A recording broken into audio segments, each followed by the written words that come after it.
February 17th, 1944. Monte Cassino, Italy. 600 meters below the ancient monastery that crowned the mountain like a stone crown. Sergeant Charles Hazlitt pressed his cheek against the cold stone wall of a ruined farmhouse, his breath coming in short bursts that created small clouds in the freezing air. Through a gap no wider than his fist, he watched a German machine gun nest that had pinned down his entire company for 3 hours. The MG-42 was positioned perfectly in a stone alcove 40 meters up the slope, invisible to anyone who tried a conventional approach. 3 of his mates had already died trying to get an angle on it. The distinctive sound of the weapon firing at 1,200 rounds per minute had become a sound Hazlitt heard in his nightmares. He had been a sheep farmer in Canterbury before the war, and he understood that sometimes a problem required looking at it from an entirely different direction. What Hazlitt didn't know was that the modification he was about to make to his Lee Enfield rifle would be documented in 3 different armies' sniper manuals by 1946, studied by marksmen from Seoul to Suez, and credited by Allied intelligence with changing the tactical equation in one of the bloodiest battles of the Italian campaign. Within 6 weeks, the technique that seemed like the desperate improvisation of an exhausted colonial soldier would force German tactical doctrine to undergo its first major revision since the invasion of Poland. The impossible would become inevitable. The Battle of Monte Cassino had begun in January, with confidence bordering on arrogance among Allied commanders. General Harold Alexander had assured Winston Churchill that the Gustav Line would fall within days. Major General Francis Tucker of the 4th Indian Division had examined the terrain and declared it conquerable with proper artillery preparation. Even General Bernard Freyberg of the New Zealand Corps, normally cautious to the point of pessimism, believed that sustained bombardment would crack German resistance like an eggshell. They had all been wrong. Field Marshal Albert Kesselring had transformed Monte Cassino into a fortress that made the Maginot Line look like a garden fence. The German 1st Parachute Division, commanded by General Richard Heydrich, consisted of elite troops who had survived Crete and the Eastern Front. These were not the conscripts and occupation soldiers the Allies had faced in Sicily. These were veterans who understood that every stone, every shadow, every angle of fire could be weaponized. Kesselring had given them 4 months to prepare, and they had used every hour. The monastery itself sat at 516 meters above sea level, dominating the Liri Valley like a watchtower built by giants. The building was 1,400 years old, its walls 3 meters thick, its position offering observation of every approach for 10 kilometers in any direction. Below the monastery, Kesselring's engineers had carved firing positions into the mountainside with such precision that Allied soldiers joked the Germans must have imported Swiss watchmakers. Each position was mutually supporting, interlocking fields of fire that turned the approaches into killing grounds, measured in lives per meter. The New Zealand 2nd Division had arrived in late January, taking over from the exhausted Americans of the 36th Division, who had left behind nearly 2,000 casualties in just 4 days of fighting. Hazlitt's company commander, Captain James Morrison, had walked the positions and immediately understood what they faced. Morrison was 32, a lawyer from Wellington who had commanded men since Alamein. He gathered his officers and sergeants in a command post that had been a wine cellar before German shells had removed everything above ground level. "Gentlemen," Morrison said, his voice carrying the particular weariness of a man who had just counted body bags, "we are being asked to assault a position that Napoleon himself would have declined to attack. The monastery gives the Germans eyes on everything we do. Their machine guns are positioned with overlapping fields of fire. Standard infantry tactics will accomplish nothing except depleting our strength." Lieutenant David Fletcher, 24 years old and fresh from officer training in Cairo, had raised his hand like a schoolboy. "Sir, what about our snipers? Can't they suppress the machine gun positions?" Morrison had given Fletcher the look of a man explaining basic arithmetic to a child. "Fletcher, the Germans have positioned their weapons so that any conventional sniper position exposes our men to fire from at least 2 other positions. We lose snipers faster than we lose riflemen. The Germans aren't stupid, they've thought of everything." What Morrison didn't know was that 60 kilometers north, in a requisitioned villa outside Rome, German intelligence officers were reading intercepted Allied communications with growing satisfaction. Oberstleutnant Heinrich Weber, head of tactical intelligence for the Gustav Line, had compiled a report that made its way to Kesselring's desk within 48 hours. The report noted that Allied sniper teams were achieving a kill ratio of less than 1 German casualty for every 4 snipers deployed. Weber's analysis was clinical. The enemy persists in conventional sniper doctrine that our defensive positions have rendered obsolete. Current tactical situation heavily favors the defender. Kesselring had read the report and permitted himself a rare smile. His paratroopers called Monte Cassino Die Festung, the fortress. Intelligence assessments suggested it would take the Allies 4 to 6 months to break through, if they could break through at all. The Italian campaign was becoming exactly what Kesselring had promised Hitler it would be: a meat grinder that consumed Allied divisions, while German forces in France and Russia bought time to construct the Atlantic Wall. Back at the ruined farmhouse, Hazlitt had been studying the German machine gun position with the patient intensity of a man who had spent years watching sheep patterns on Canterbury hillsides. The problem was simple in theory and impossible in practice. To shoot the German gunners, he needed to expose himself from the left side of his cover. But the moment he did, another German position 50 meters upslope would have a clear shot at him. Every sniper who had tried the conventional approach had died within seconds. Hazlitt's Lee Enfield No. 4 MKI rifle with its No. 32 telescopic sight was a weapon he knew as intimately as his own heartbeat.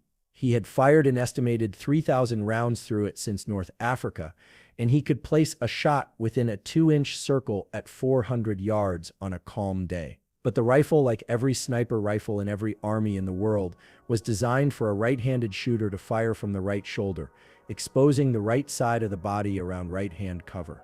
The problem with the machine gun nest was that the geometry of the terrain created a left-hand problem. To engage the target while staying behind cover, he would need to shoot left-handed around the left side of the wall. But if he simply switched the rifle to his left shoulder, the scope would be on the wrong side, blocking his view. The bolt would be operating against his face. The entire weapon system was designed around right-handed operation. Hazlitt had been turning the problem over in his mind for the better part of an hour when the idea arrived with such simplicity that he initially dismissed it as absurd. But the more he examined it, the more sense it made. If he couldn't change the rifle's basic operation, perhaps he could change the scope's position.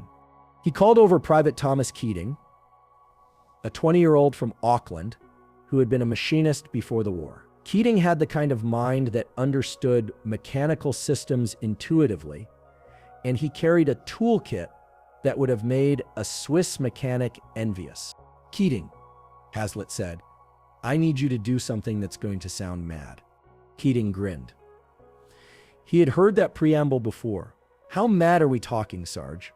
"I need you to remove my scope and remount it, upside down and offset to the left side of the rifle." Keating's grin disappeared. "Sarge, that's not mad. That's bloody insane. The scope won't be aligned with the bore. The image will be inverted. You won't be able to hit anything." "I won't be hitting anything anyway if I can't get an angle on that machine gun," Hazlitt replied. "But if I can mount the scope offset, I can keep the rifle behind cover while the scope extends past the edge. I'll be shooting around the corner instead of exposing myself." What Keating didn't know was that he was about to participate in a modification that would later be analyzed by ballistics experts at the British Small Arms School and incorporated into experimental sniper systems by 1947. The principle that Hazlitt had intuited through desperation would eventually be formalized as offset optics for defilade shooting and become standard doctrine for urban snipers. Keating worked for 40 minutes, using a spare scope mount scavenged from a destroyed rifle and improvising a bracket from a piece of German ammunition box. The result looked like something built in a shed by a madman. The scope sat on the left side of the receiver, mounted upside down, offset by nearly 4 inches from the bore center line. Keating had used a file to modify the mount and secured everything with a combination of screws and wire. "Sarge," Keating said when he finished, "this is either brilliant or it'll blow up in your face, probably literally." Hazlitt test-fired 3 rounds into a sandbag at 5 meters to ensure the rifle wouldn't explode. Then came the hard part, learning to shoot with an inverted offset optic. The image in the scope was upside down, up was down, left was right. His brain struggled to process the reversed information. He spent 20 minutes dry firing, forcing himself to adapt to the new geometry. Captain Morrison had wandered over during the test firing Drawn by curiosity and the sound of shots that weren't directed at Germans, when he saw Hazlitt's rifle, his expression suggested he was watching a man try to dig a hole with a teaspoon. "Hazlitt, what in God's name have you done to that rifle?" "Modified it for left-hand shooting, sir. I think I can get an angle on that machine gun position without exposing myself." Morrison examined the improvised mount. "This looks like it was built by a blind man in the dark." "Yes, sir. But it works." "Does it work well enough to justify wasting ammunition?" "Only one way to find out, sir." Morrison considered this. 3 men were already dead trying to suppress that machine gun. Hazlitt's insane modification couldn't make the situation worse. "You have 5 shots, Sergeant. Make them count." Hazlitt returned to his position behind the stone wall. The German machine gun was still firing periodic bursts, keeping the New Zealand infantry pinned in their positions. He could hear wounded men calling for medics, their voices thin and desperate in the cold air. The sound made him think of lambing season back home, when sometimes you found ewes that couldn't be saved and all you could do was end their suffering quickly. He pressed himself against the wall, rifle extended past the left edge, just far enough to allow the offset scope of view of the target. His body remained completely behind cover. Through the inverted scope, the German position appeared upside down, the gunners seeming to stand on the sky. Hazlitt's brain screamed that this was wrong, that he needed to adjust, that the image should be right side up. He forced himself to breathe slowly. Compensate for the inversion. The gunner's head was actually where it appeared to be. The ranging was correct even if the image was inverted. Wind from the left in the real world appeared as wind from the right in the inverted scope. He waited for a pause in the machine gun fire, that 2-second interval when the gunner would lift his head to observe the target area. The moment came. Hazlitt saw the German's helmet appear in the inverted scope image. He placed the crosshairs where the base of the helmet met the shoulders, exhaled halfway, squeezed the trigger with the steady pressure of a man who had done this 1,000 times. The Lee Enfield barked. Through the scope, Hazlitt saw the German gunner's head snap backward in the inverted image, which meant it had actually snapped forward in reality. The man collapsed. The machine gun fell silent. For perhaps 3 seconds, the entire battlefield seemed to pause, as if even the war itself needed a moment to process what had just happened. Then a second German gunner rushed forward to man the weapon. Hazlitt was already working the bolt, chambering a fresh round. The inverted scope found the new target. Another squeeze, another shot. The second gunner fell.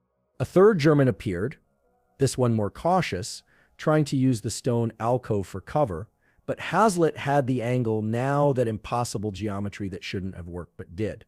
The third shot took the German in the shoulder, spinning him backward. The machine gun position went silent.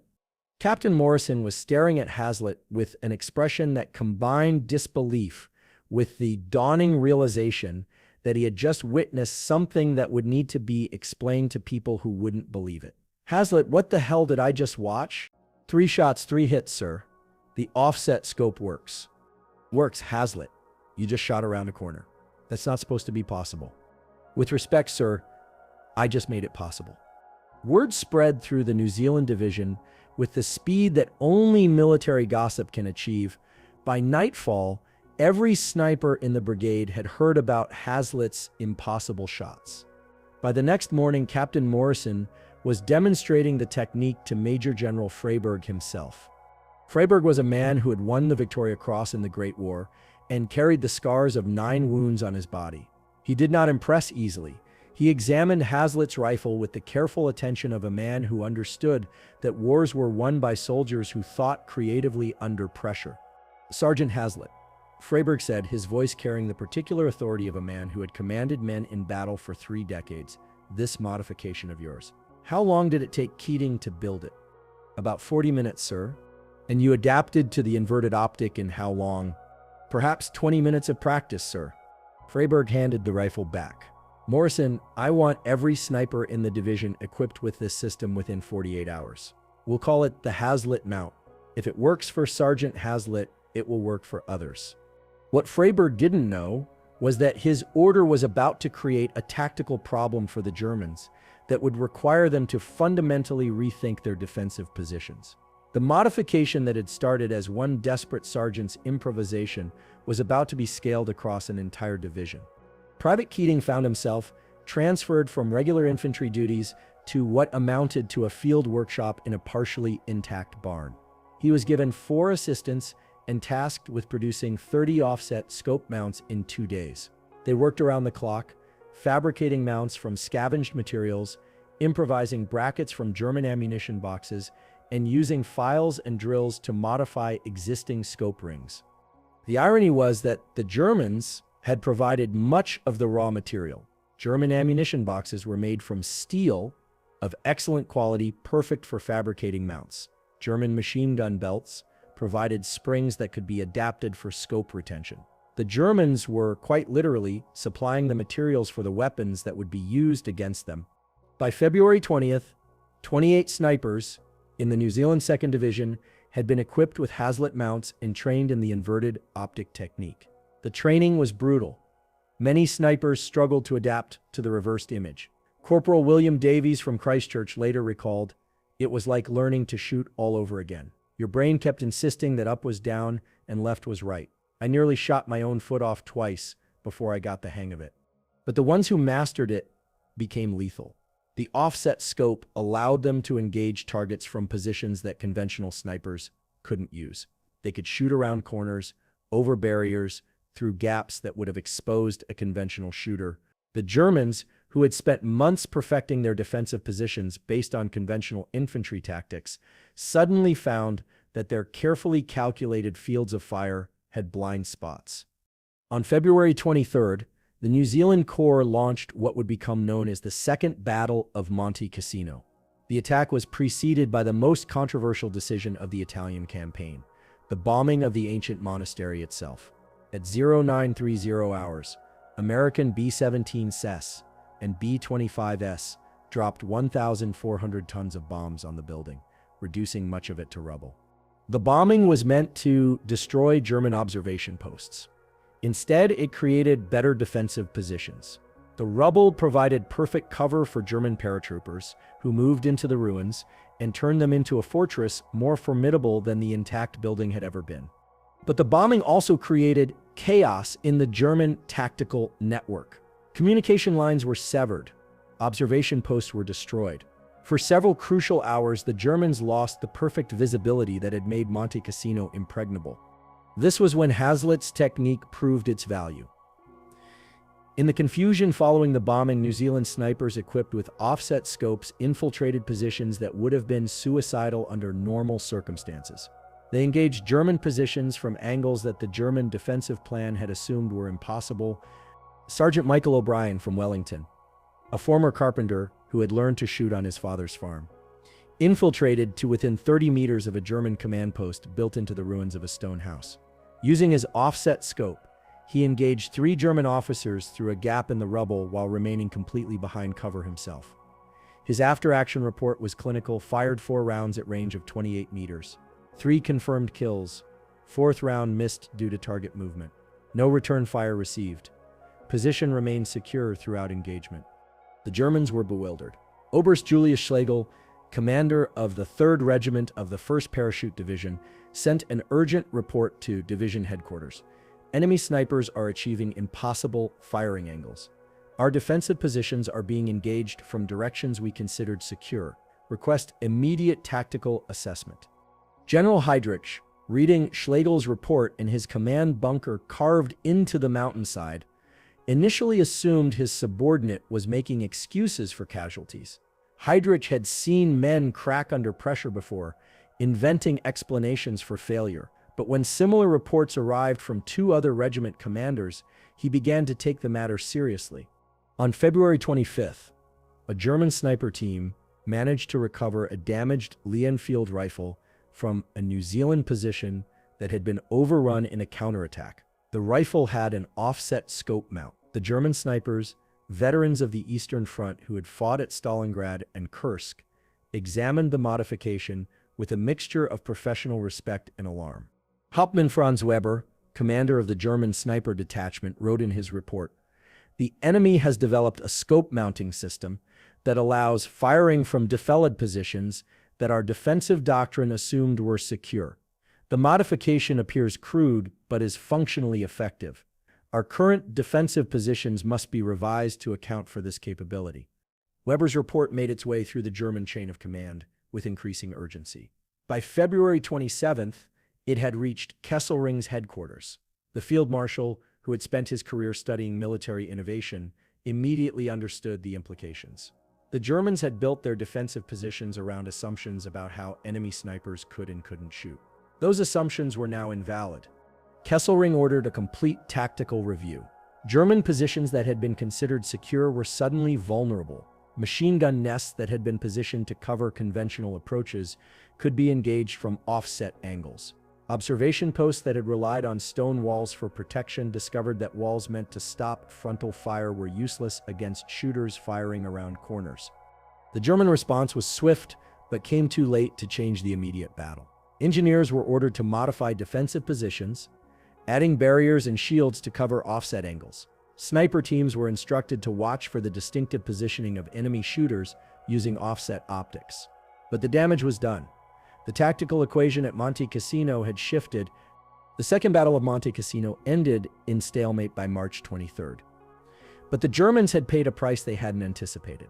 Casualty figures from the 1st Parachute Division showed an unusual pattern. Sniper casualties among German machine gun crews had increased by 340% compared to the first battle. Officers and NCOs, who needed to expose themselves to observe and direct fire, were being killed at rates that made command and control increasingly difficult. Lieutenant Werner Hoffmann, a platoon leader in the 1st Parachute Division, wrote in a letter to his brother, "We are fighting an enemy who can shoot around corners. I know how insane that sounds, but I have seen it. Our men are dying from positions we thought were protected." The New Zealanders have developed some kind of rifle modification that makes their snipers nearly impossible to suppress. The 3rd Battle of Monte Cassino began on March 15th, with another massive bombing campaign. This time the town of Cassino itself was targeted, reducing it to rubble. But the Germans, now aware of the offset scope threat, had revised their defensive positions. The battle devolved into brutal house-to-house fighting, where the offset scope's advantages were reduced. It was during the 4th Battle of Monte Cassino, launched on May 11th, that Hazlitt's technique showed its full potential. The attack involved forces from multiple nations: British, Canadian, Free French, Polish, and New Zealand troops. The Allies had learned from previous failures and coordinated their assault with greater sophistication. The New Zealand snipers, now numbering over 40, equipped with offset scopes, were integrated into assault teams. Their role was to suppress German positions during the initial assault, allowing infantry to close on objectives without being pinned down by machine gun fire. Hazlitt himself led a 6-man sniper team attached to the 25th Battalion.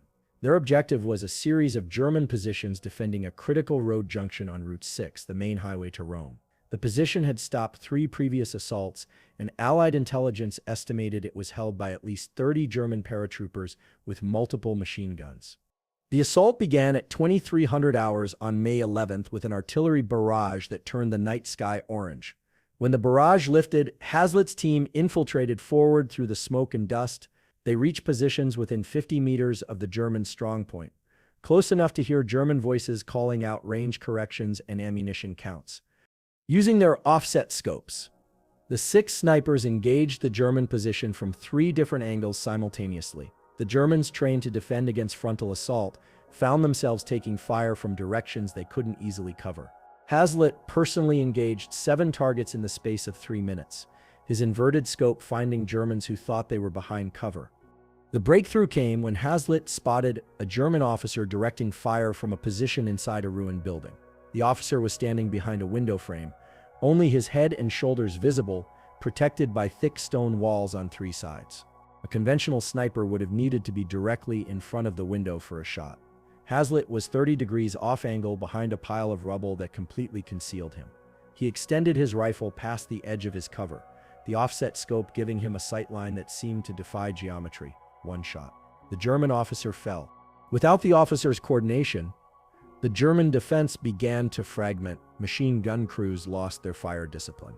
Individual soldiers started making decisions without orders. The New Zealand infantry, no longer pinned down by coordinated fire, closed on the position. By 0200 hours on May 12th, the strong point had fallen. Captain Morrison, who had witnessed the assault, wrote in his report, "The offset scope technique pioneered by Sergeant Hazlitt has proven invaluable in reducing casualties during assault operations. Enemy positions that would normally require frontal assault can be suppressed from offset angles, allowing our infantry to advance with significantly reduced exposure to enemy fire." The Fourth Battle of Monte Cassino ended on May 18th with the Polish flag flying over the monastery ruins. The Gustav Line had finally broken. The road to Rome was open. The battle had cost the Allies nearly 55,000 casualties over 4 months of fighting. German casualties were estimated at 20,000, an exchange ratio that showed just how strong their defensive positions had been. In the weeks following the breakthrough, Allied intelligence conducted detailed assessments of what had worked and what hadn't. The offset scope technique appeared in multiple reports.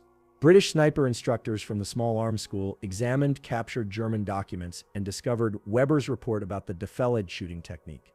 They also found German tactical modifications that had been implemented specifically to counter the offset scope threat.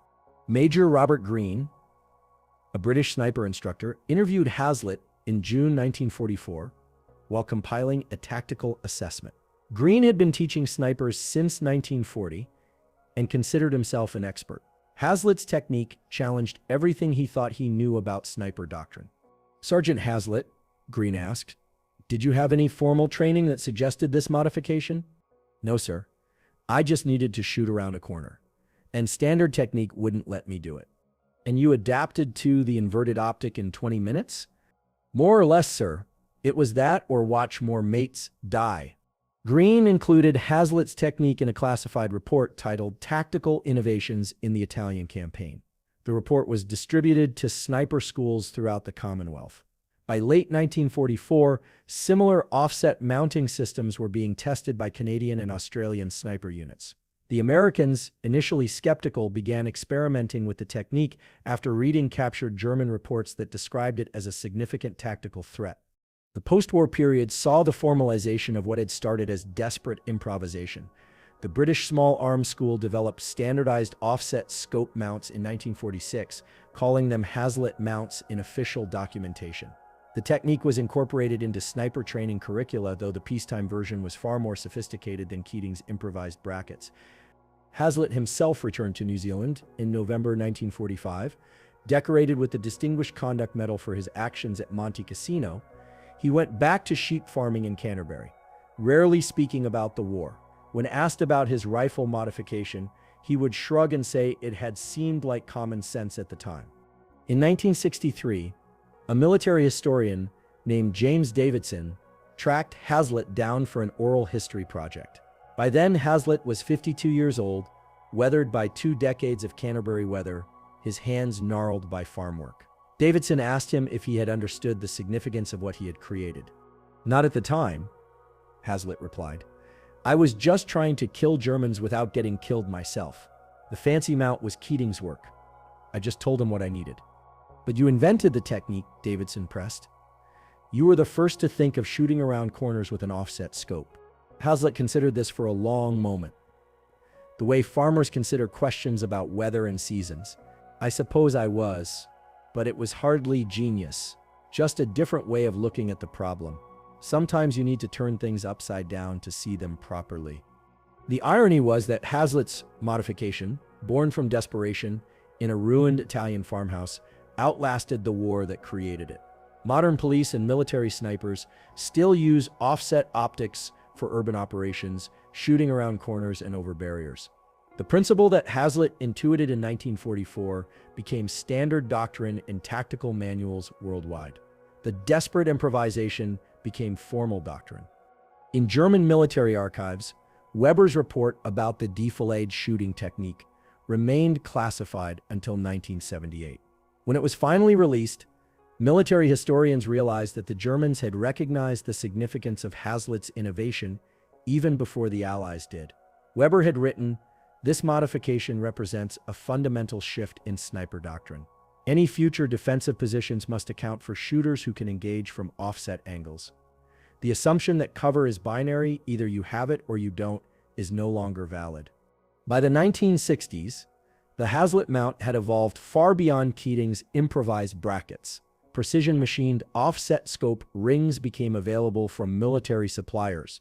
Training courses taught inverted optic shooting as a standard skill. Young snipers learned the technique without knowing its origin, unaware that it had started with a New Zealand sheep farmer who needed to shoot around a corner without dying. Charles Hazlitt died in 1982 at age 71, still farming the same Canterbury property where he had grown up. His obituary in the Christchurch Press mentioned his Distinguished Conduct Medal, but said nothing about rifle modifications or tactical innovations. He was remembered as a good neighbor, a skilled farmer, and a man who didn't talk much about the war. His Lee-Enfield rifle, with its improvised offset scope mount, sits in the New Zealand Army Museum in Wairau. The mount is exactly as Keating built it in February 1944, crude, improvised, held together with screws and wire. It looks like something built by a desperate man who had run out of options, which is exactly what it was. The plaque beneath the rifle reads, Lee-Enfield Milmer MKI with Hazlitt offset scope mount, used by Sergeant Charles Hazlitt, DCM, at the Battle of Monte Cassino, 1944. This modification allowed snipers to engage targets from defilade positions, revolutionizing sniper doctrine in urban and mountain warfare.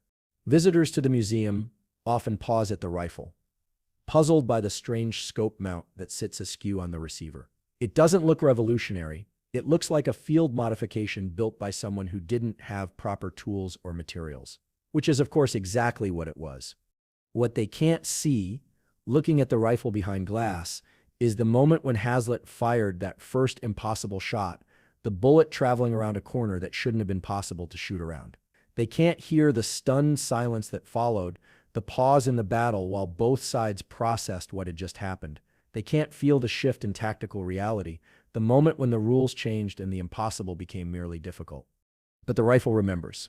In its crude mount and offset scope, in the scratches on the stock and the wear on the bolt, the rifle remembers the day when a New Zealand sheep farmer looked at a problem from a different angle and changed the way armies thought about snipers, cover, and the geometry of killing.